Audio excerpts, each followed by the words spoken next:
good evenings, everyone. I'm Suraj Drew. And I am Gabby Darka. And together, we are your first DEI hires for Weekend Update.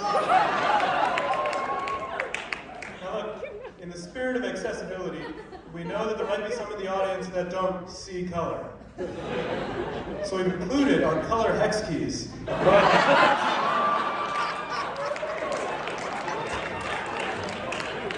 And for those that don't read color either, we'll make it so you can now hear color as well. We are Brown people. Well, it's another year, and Columbia's ass has only gotten better. As this year, Dean Costes welcomed over 900 students into the CBS class of 2026.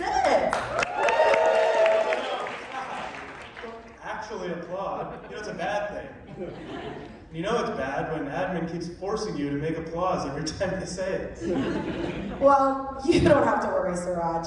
This is really just Columbia mastering the demand curve, recognizing that by cramming in a couple hundred more burnt-out, bargain bin, 20-year-old somethings, they can make mucho extra moolah while dropping a mere 5 spots in the rankings.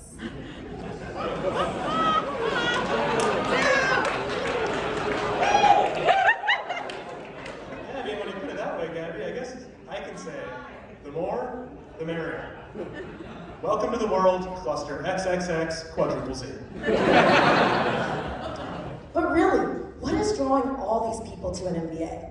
Our FollyCon analysis team did the math, and we found that these factors are what people are willing to fork over their parents' money for.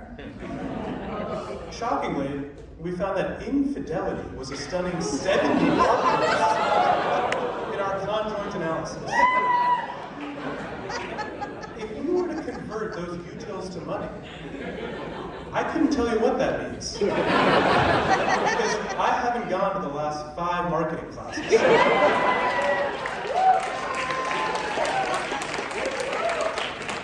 But you don't have to betray your partner's trust anymore. They can join in on the fun. OSA has just approved Columbia's first swingers club.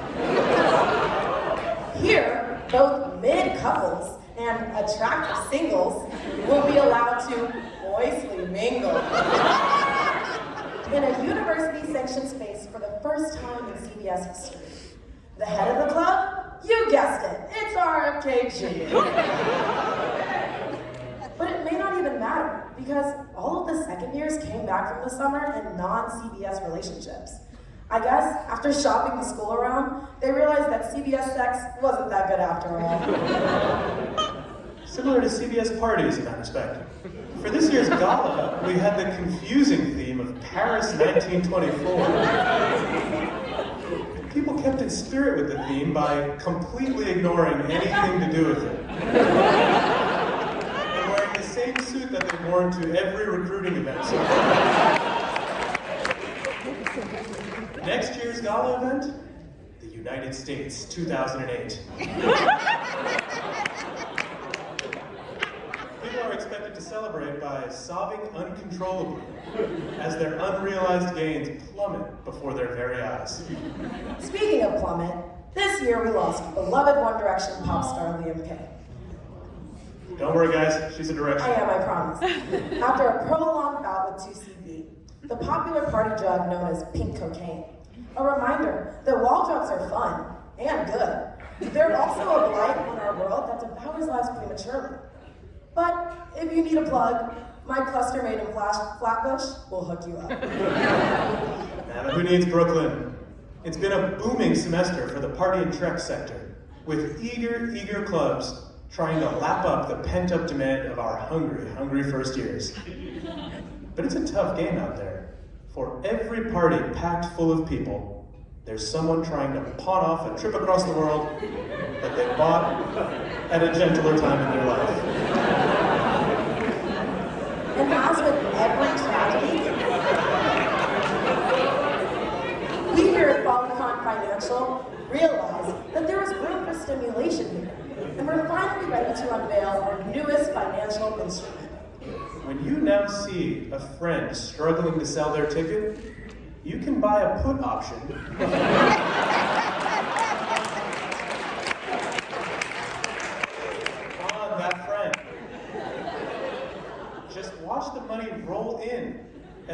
them inevitably has to sell their $1,500 St. Anthony's ticket for $30.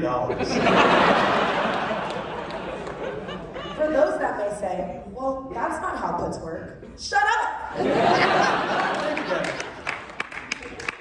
Just this semester, FollyCon analysts have tracked a drastic uptick in students looking for free food, treating club lunch and learns as their grab and goes. But recently, these scavengers have found a boundless new food source: New York City's soup kitchens. When asked for comment, they said, "Ha ha, suck it, pores."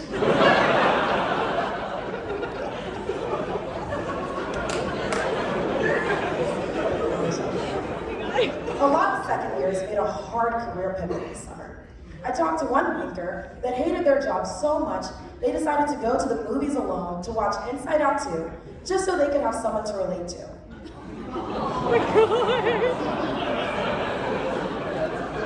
Anyway, they accepted their offer and will be going back after graduation. They love what they do, Gabby. They love what they do. We're looking at the psych department of the class of 2026. Our FollyCon shrink department has noted that particularly amongst those recruiting for product management, there are rising cases of imposter syndrome. Well, the labs have come back, and I have good news. It is not a syndrome.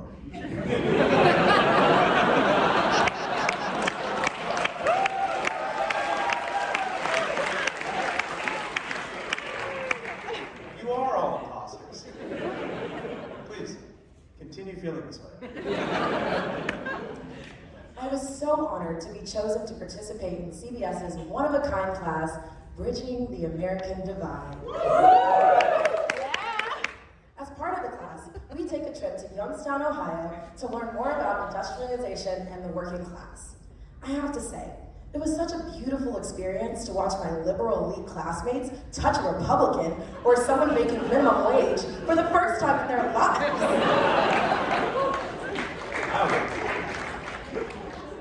I think I'll be adding that class to a certain Nobel Prize winning platform next semester. Just who is out here teaching people about the latent disparity that exists in America? A Canadian, actually.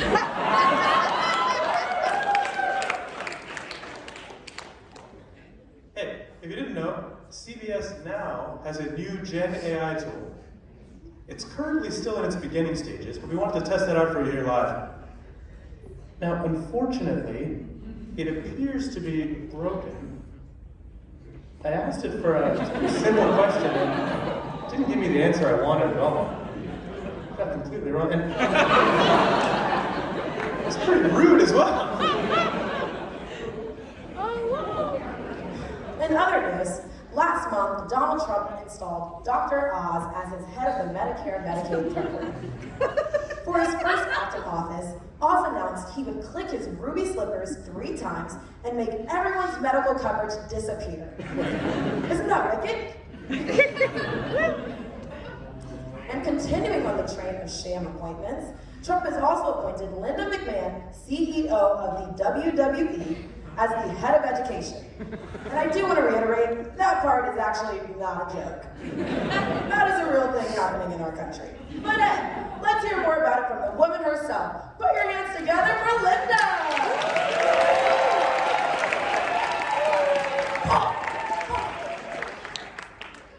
Oh, hi everyone.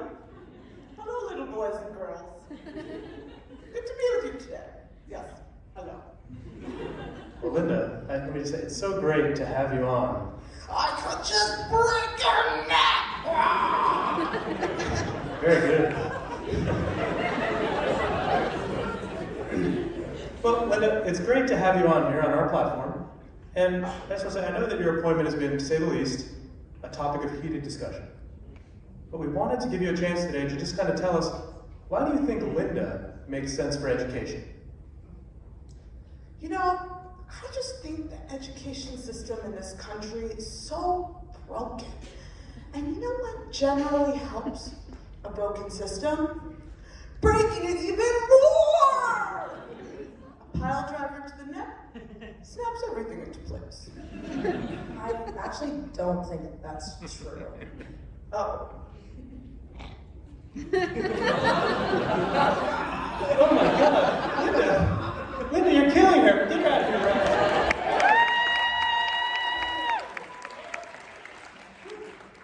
This segment, oh my God.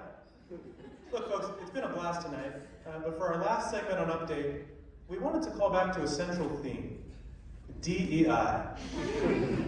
As established experts, we are all about broadening each other's horizons. And so I've prepared some remarks for Gabby that she has never seen, and she's done the same thing for me. Our goal is to get the other person fully canceled.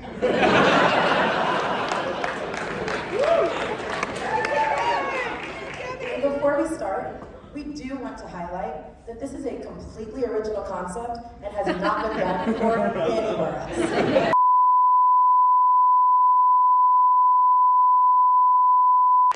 Wow. Thank you for those very true remarks, Suraj. And similarly, Gabby, I appreciate your candor. And that's all we have, everybody. You've been great, and this has been